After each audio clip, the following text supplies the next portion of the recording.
الحديث قال وهو أول حديث سمعته منه. قال أخبرنا أبو طاهر محمد بن محمد الزيادي قال وهو أول حديث سمعته منه. قال أخبرنا أبو حامد أحمد بن محمد بن يحيى البزار قال وهو أول حديث سمعناه منه. قال حدثنا عبد الرحمن بن بشر بن الحكم قال وهو أول حديث سمعته منه. قال أخبرنا سفيان بن عيينة قال وهو أول حديث سمعته منه.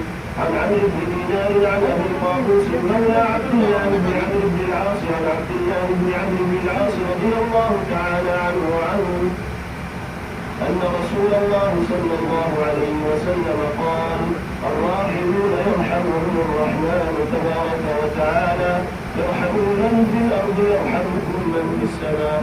قال الزين العراقي هذا حديث صحيح أخرجه أبو داود والترمذي جميعا من طريق ابن عيينة بإسناده. وقال من جملة الثانية متابعة عند أحمد لفظها ارحموا ترحموا. قلت والجملة الأولى شواهدها كثيرة في الصحيحين وغيرهما.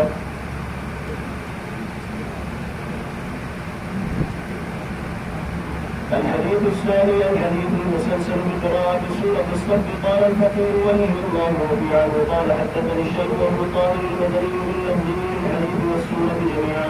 قال أخبرني الشيخ أحمد بن خليل عن الشيخ محمد بن العلاء البابلي عن الشهاب أحمد بن محمد الشلبي الحنفي عن ابن محمد الغيطي عن شيخ الإسلام زكريا الأنصاري عن الحاكم بن معين رضوان بن محمد العقبي عن أبي إسحاق إبراهيم بن أحمد التنوبي عن أبي العباس أحمد بن أبي طالب الدمشقي عن أبي المنجى عبد الله بن عمر البغدادي عن أبي الوقت عبد الأول بن عيسى النبوي عن أبي الحسن عبد الرحمن بن محمد الداودي عن أبي محمد عبد الله بن أحمد بن عيسى بن عمر عن عبد الله بن عبد الرحمن الدارمي قال حدثنا محمد بن كثير عن الأوزاعي عن يحيى عن أبي سلمة عن عبد الله بن سلام رضي الله تعالى عنه وعنهم أنه قال قعدنا نفرا من أصحاب رسول الله صلى الله عليه وسلم فتذاكرنا فقلنا لو نعلم أي الأعمال أقرب إلى الله تعالى لعلمنا.